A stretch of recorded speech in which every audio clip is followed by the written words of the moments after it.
Welcome to the Firehouse, the show dedicated to the brave men and women who serve our community. Hey Firehouse family, this is your host, Chris Moses. Thank you for tuning in to part 2 of the interview with ex-Chief Charles Hendry from the Hempstead Fire Department. Enjoy. So, did you even have any time off?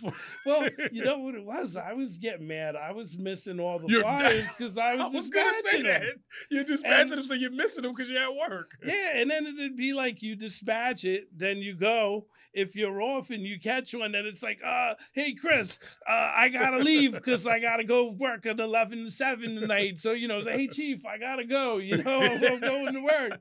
I know that must suck to sit there and listening and dispatching the fire. And you're like, this is right. I want to be there. Forget about it. Because, like when I was listening to Jessica, and it's like, in Hempstead, you only have one fire dispatcher. So it's like you could be sitting there and it's calm like this. Next thing you know, all the phone lines light up, bling, and it's like, whoa, Crazy. and it's you pick up the phone, and house fire, and it just gets house crazy. Fire, Front Street, it'd be like, okay, do you see any smoke or fire? Yes, all right, working fire, I'm like dispatching it as like a working fire, and then the phone's ringing, and I'd be like, yeah, there's a house on fire, like front and Clinton, yeah, okay, we're on our way, We're there, and the only good thing is in like Hempstead, they have like a backup where if it rings so many times and you can't get it, it goes to PD. So they can back up the hotline, because if you and so the best thing I could say with that job, and I would tell all the dispatchers, even like because we got a few guys from the company that do the fire dispatcher, you got to have that notepad, everything. Because you start writing everything down. Because if you don't, you're gonna be even when you're chief at a fire, we go to like a terrace with a couple floors going with a lot of people trapped and stuff. You gotta have something to write down. Too much stuff is going on. And for that, I love to have an ex-chief or an exterior member that I could say, hey, come here, help me. You do the radio with fire alarm, and I'm gonna stay on the tactical. I'm worried about the guys. You worry about what truck they're gonna call from where or engine. So just really quick, and I want to touch on just a little bit because you are FDNY. Oh yeah. How I guess you started volunteer, and then I guess this was just the logical next step was to take the test and go for FDNY. Did you start EMS? Did you go right into fire? Because there's a lot of people that I know started EMS and went over, or how did it work for you? What happened with me was I took the regular open competitive. Okay. And back then it wasn't as it was tight, but it was like I took the test in 92. Okay. And back then, and like I said, we had Brian and Jimmy were in our fire school, and they said, hey, they were active. They're like, take the test. The test's coming out. Plus, we had Bronk, too. He got killed at 9/11. All the guys that were in there, like, the test is coming out, take it. Take it. So I took the test in 92, and I ended up getting 99.5 on the written, and I got 100 on the physical. Okay. And what we did was Bronk was from the football team, and what they would do was the football team for a fundraiser, they had this guy whose name was Pudgy Walsh, who was like one of their coaches back in the day, and he was still active in all of that too. And we go to Floyd Bennett Field, and they had like the whole physical agility test set up in a hangar there. Wow. So what we would do is we would take, and it was me, my brother, and did you know Carl Rugg? He was chief in Hempstead. The chief now, his father. Well, him and then another guy, Greg Steiner, we would carpool out there, and what we would do is we would have the 40-pound weighted vest, and we would take a mask off of the rig. And we would go and run the whole physical test with the mask and the weighted vest on, just to do it. So it was like, hey, if you have any trouble with it, you're going to do it. This is where you're going to learn and make sure you workout, make your mistakes. Do that, and then I would run like from my house down to the arch and around by the county range up the arch and back home, and that was like 2 miles. So I would do so that with the vest and the mask on to get prepared and get ready yeah, for it. because I had to get 100. You had to get, it was no. And that's what I tell the guys now, even with the open competitive.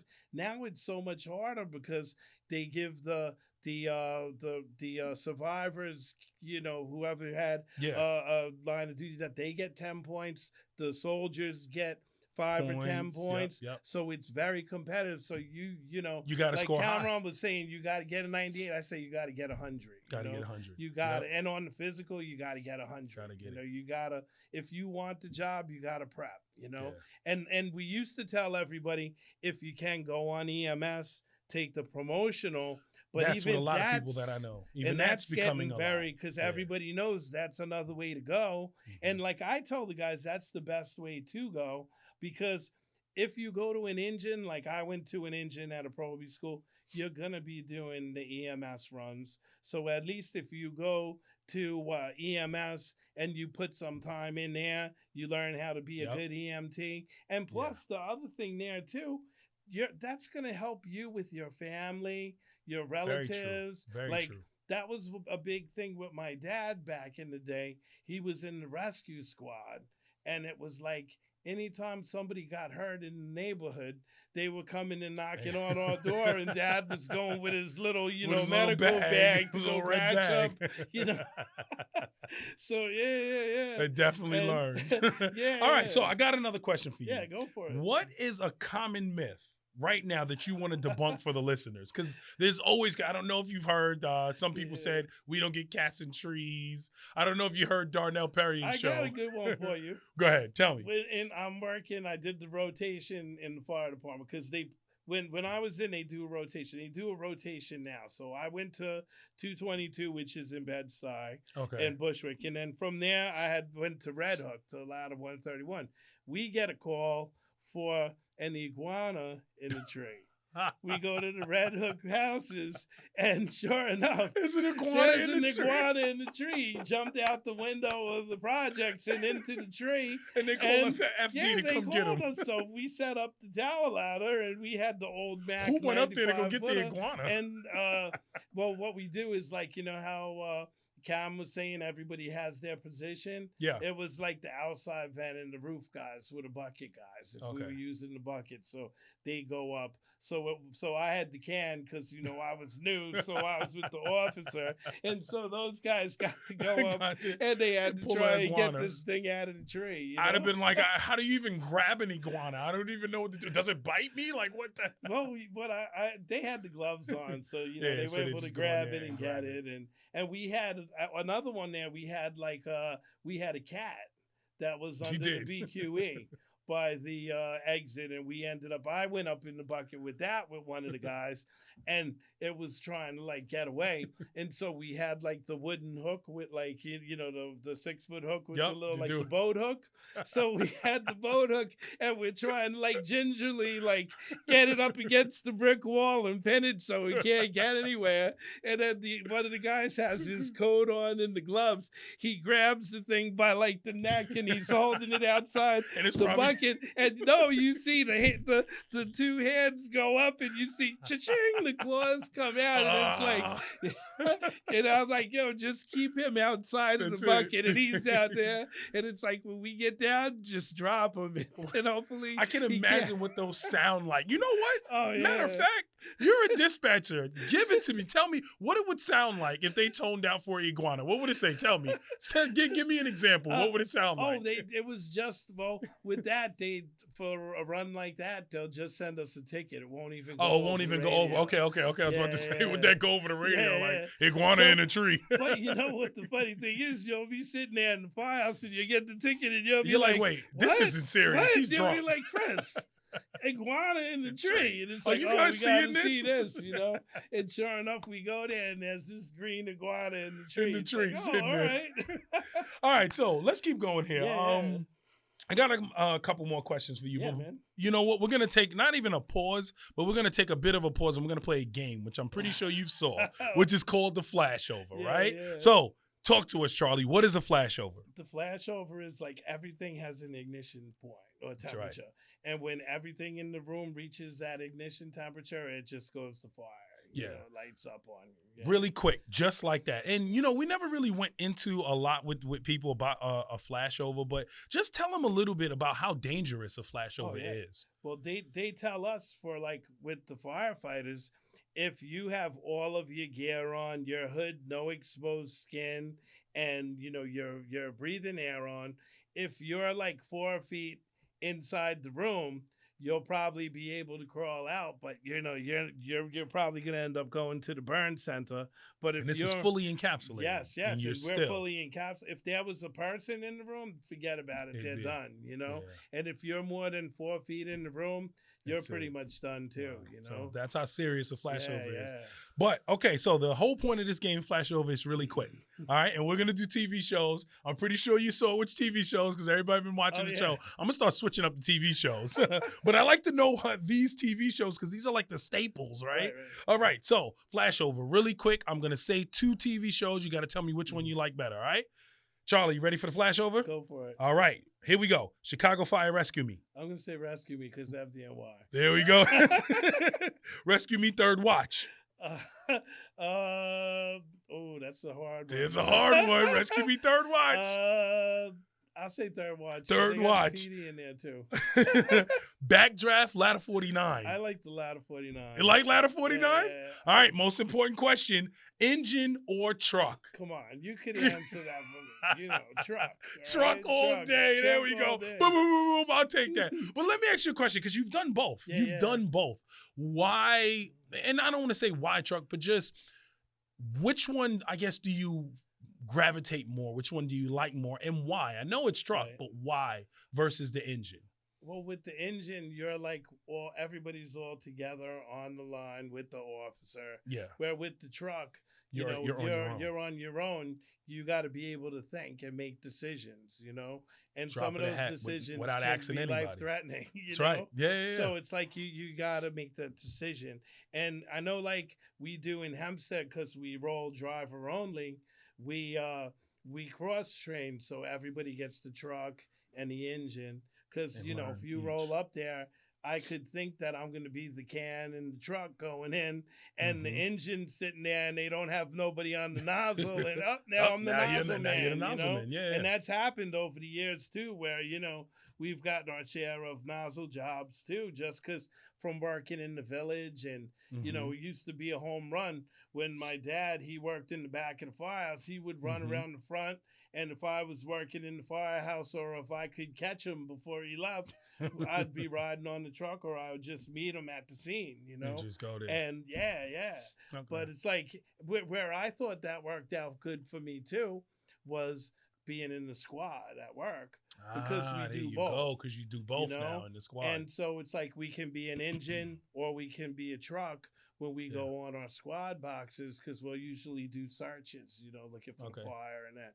And so I figured, to me, it was like a no-brainer, because it's like you're used to doing it in Hempstead, because it's like we get the fire comes in, the fire gets toned out, we're driving, you're thinking about it, okay, what is it, a house or is it an apartment building, and where's the fire, and what's on the road, and you're doing your size up. Then when you get there, now I'm looking like, okay, is there a line in the building yet? Is the ladder there? Are they searching? What's going on?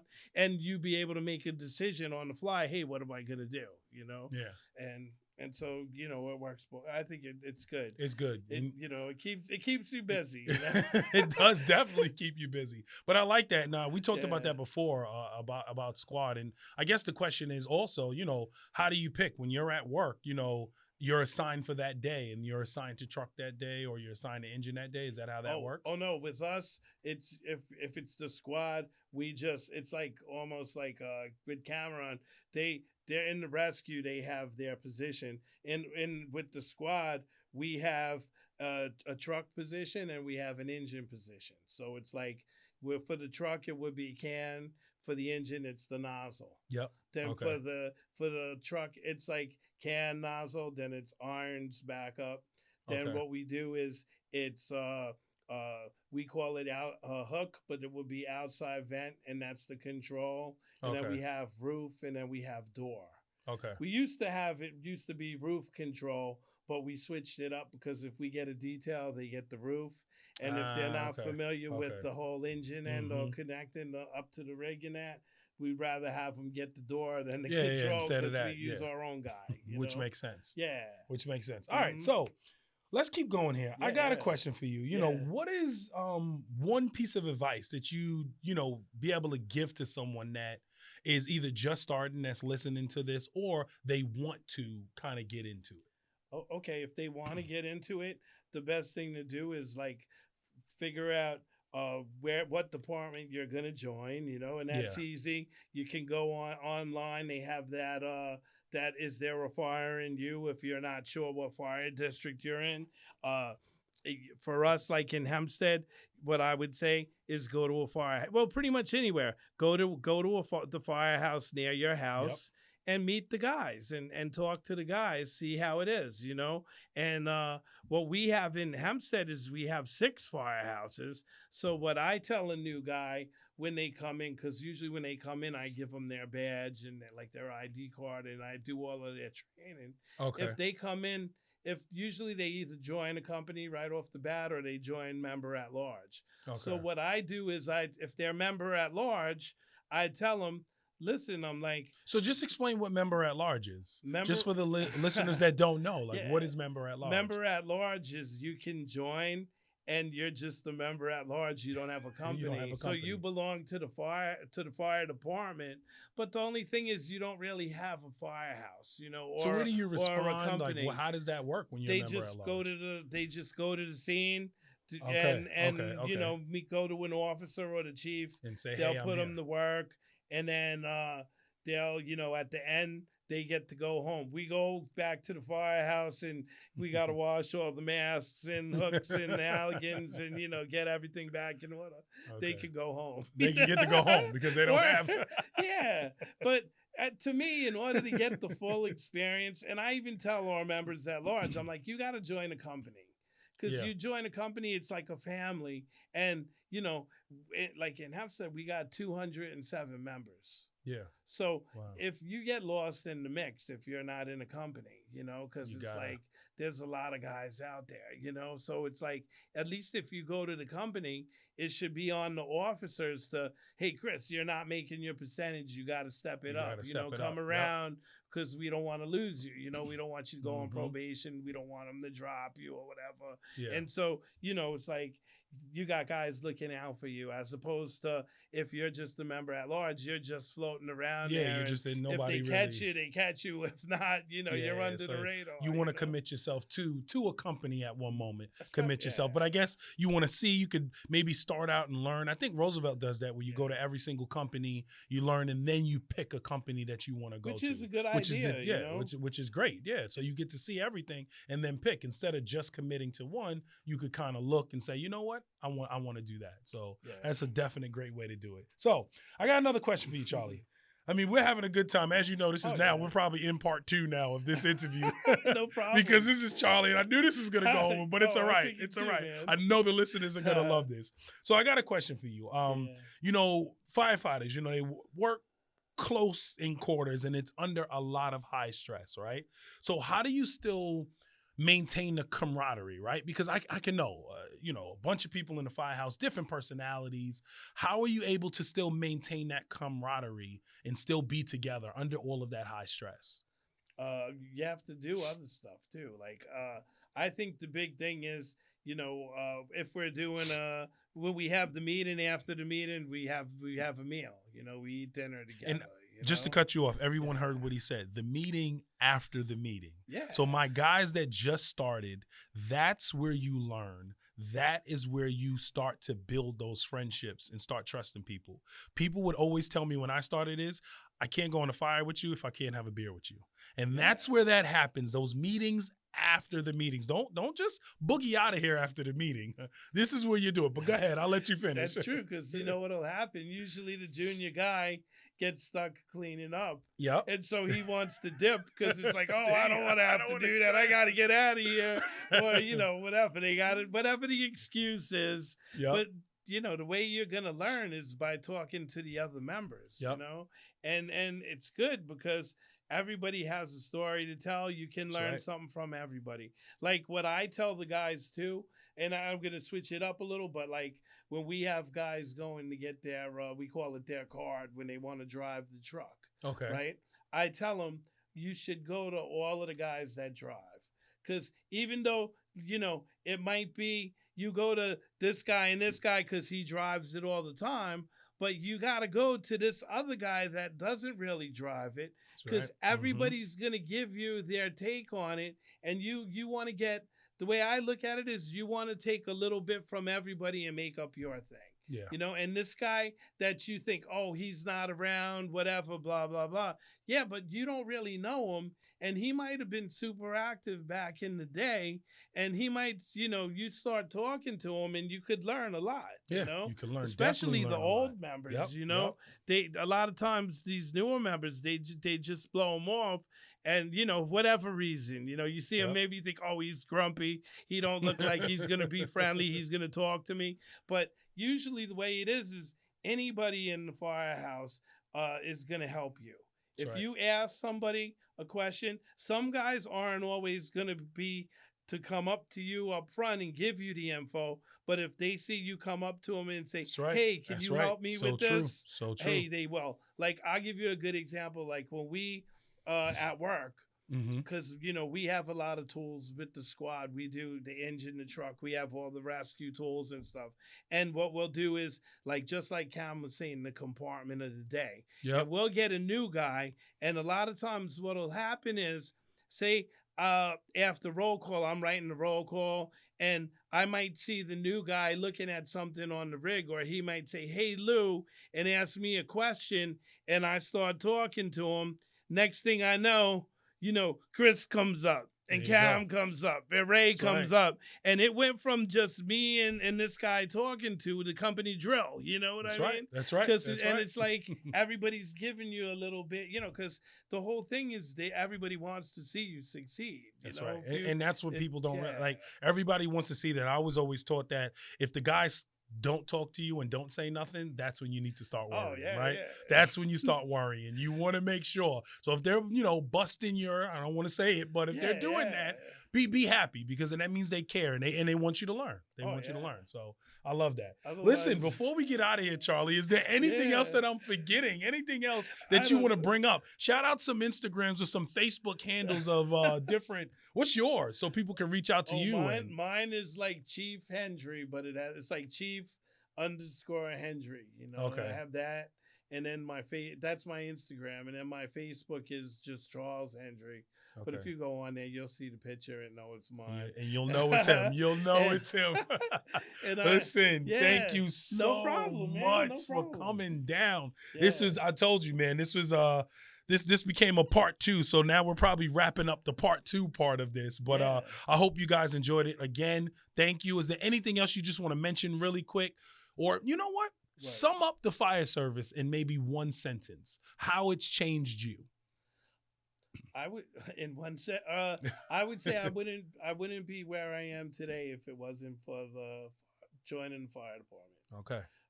It's from instructor at the fire academy to lieutenant in the FDNY.